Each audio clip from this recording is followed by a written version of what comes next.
एक व्यक्ति मुंबई में रहकर काम किया करता था और पर्व त्योहार के टाइम पे अपना घर जाया करता और वह शादीशुदा होता है। उसका एक पत्नी एक बच्चा होता है और करीबन शादी के 8 साल बीतने के बाद पत्नी बोलती है अपने पति से कि हमें भी मुंबई देखना है, हमें भी मुंबई घूमना है, कभी हमें मुंबई लेकर चलो। उसका पति बोलता है कि मैं अगला सफ़र में तुम्हें मुंबई लेके जाऊंगा। और फिर वह जो व्यक्ति होता है वह मुंबई जाता है और अपने पत्नी के रहने के लिए मुंबई में इंतज़ाम करता है कमरे का।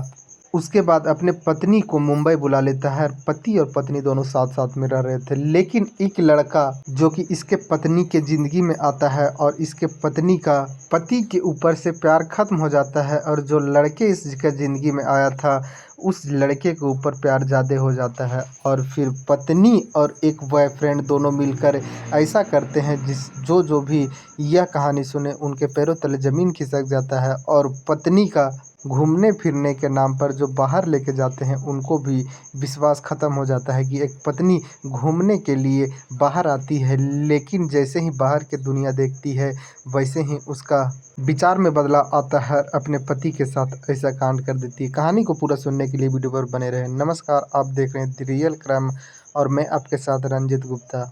अगर यह कहानी पसंद आए, हमारा मेहनत पसंद आए तो वीडियो को लाइक करें, चैनल को सब्सक्राइब करें और कमेंट करके ज़रूर बताएं कि पत्नी ने जो पति के साथ किया वह वाकई में सही किया या गलत किया।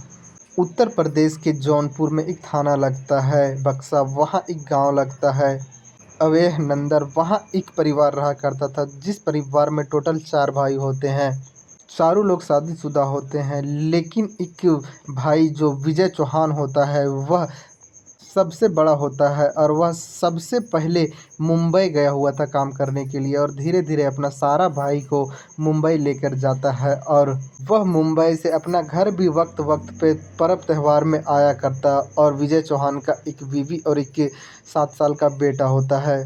एक बार जब विजय चौहान घर आता है तो उसकी पत्नी बोलती है कि हमें भी मुंबई जाना है, घूमना है और मुंबई को देखना है। विजय चौहान बोलता है ठीक है, मैं अगला बार आऊँगा तो तुम्हें ले जाऊँगा। विजय चौहान मुंबई जाता है और अपने पत्नी के रहने के लिए वहाँ व्यवस्था करता है, कमरे किराए पर लेता है। तो फिर अपने पत्नी को मुंबई बुला लेता है और मुंबई जाने के बाद उसके पत्नी वक्त से विजय को खाना दिया करती और विजय भी वक्त से अपना ड्यूटी पे जाया करता। लेकिन एक दिन ऐसा होता है कि उसके पत्नी के ज़िंदगी में कोई आता है जिसका नाम मोनू शर्मा होता है। और ये दोनों जब भी ये विजय चौहान काम पर जाते तो उसके पत्नी का नाम गुड़िया होता है। गुड़िया और मोनू शर्मा दोनों एक कमरा में बंद हो जाते और दोनों फिजिकल होने लगते। और इस तरह से काफ़ी दिन बीत जाता है। तो फिर ये दोनों प्लानिंग बनाते हैं कि कब तक अपने पति से मैं बच के ये सब करता रहूँगा, क्यों ना अपना पति को ही रास्ता से हटा दूँ।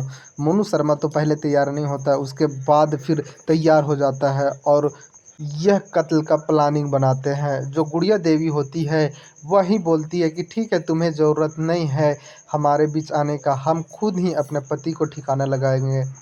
विजय चौहान का एक भाई अजय होता है और अखिलेश होता है।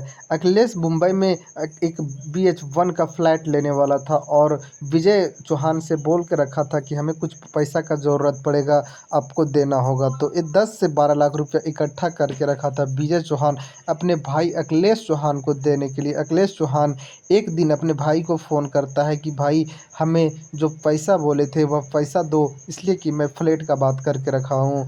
और फ़ोन तो करता है अखिलेश यह बात बोलने के लिए, लेकिन फ़ोन जब करता है विजय के पास तब विजय फ़ोन नहीं उठाता है। उसका फ़ोन गुड़िया देवी उठाती है, उसकी पत्नी।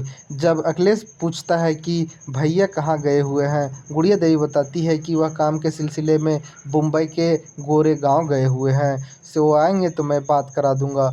और वह फ़ोन रख देती है। अगला दिन फिर से अखिलेश चौहान अपने भाई के पास फ़ोन लगाता है, लेकिन फिर से गुड़िया देवी ही फ़ोन उठाती है। और इस बार जब अखिलेश पूछता है कि भैया आए, तो गुड़िया देवी बताती है कि भैया तो आए थे लेकिन अभी काम के लिए कुर्ला चले गए हैं। फिर से फ़ोन रख देती है। यह बात अखिलेश को कुछ अटपटा लगने लगता है। उसके बाद अखिलेश और अजय दोनों भाई मिलकर आते हैं विजय चौहान के घर पे। तो देखते हैं कि घर का दरवाज़ा बंद है, ताला लगा हुआ है। जब आसपास के लोग को पूछते हैं तो आसपास के लोग बताते हैं कि विजय चौहान को तो हम काफ़ी दिन से नहीं देखे हैं और जो भाभी थी वह कल परसों ही यहाँ से गई हुई है। जब इधर उधर और पता करते हैं कुछ लोग से तो एक व्यक्ति बताता है कि जो गुड़िया देवी थी वह कल एटीएम का पिन चेंज करवाई है, जो कि एटीएम विजय चौहान का था। और यह बात सुनने के बाद और अखिलेश को अजीब लगने लगता है और फिर दोनों भाई फैसला करते हैं कि दरवाज़ा को तोड़कर अंदर जाया जाए। जब दरवाज़ा तोड़ते हैं तो एक रूम में देखते हैं कि दो तीन टाइल से जो नया लगा हुआ है। फिर आसपास के लोग बताते हैं कि यहाँ एक दिन मजदूर आया हुआ था और मजदूर से जो तुम्हारी भाभी गुड़िया देवी है वह बोल रही थी कि यहाँ कुछ पाइप टूट गया है, जिससे जो दुर्गंध है वह घर के अंदर आ रहा है। और वही टाइल से को यहाँ नया बिठवाकर और पाइप बंद करवाकर मजदूर चला जाता है। लेकिन जब वहाँ नया टाइल्स देखते हैं और जब यह बात सुनते हैं तो अखिलेश को पता था कि वहाँ कुछ भी नहीं था, वहाँ पाइपलाइन गया ही नहीं था। अखिलेश को यह चीज़ अटपटा लगता है। अखिलेश और अजय दोनों फैसला करते हैं कि यह जगह को खुदाई किया जाए और देखा जाए कि यहाँ पाइपलाइन है ही नहीं तो पाइपलाइन के लिए काम कैसे करवाई है। जब वहाँ खुदाई करते हैं करीबन 4 फीट तक तो वहाँ 3 हिस्से में एक बॉडी मिलता है, जो कि काफ़ी ज़्यादा सड़ गया था।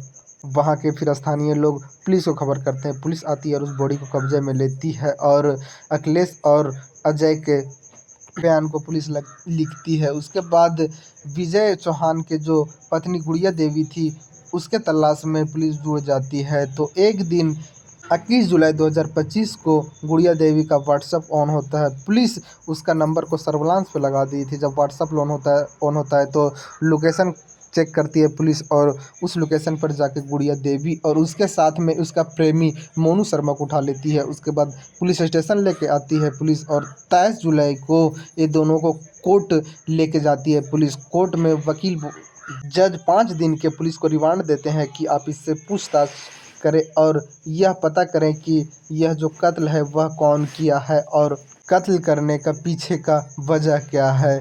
उसके बाद पुलिस ये दोनों से पूछताछ कर रहे थे और उसी के बीच में जो इनका 7 साल का बच्चा था उनसे भी पुलिस पूछताछ करती है।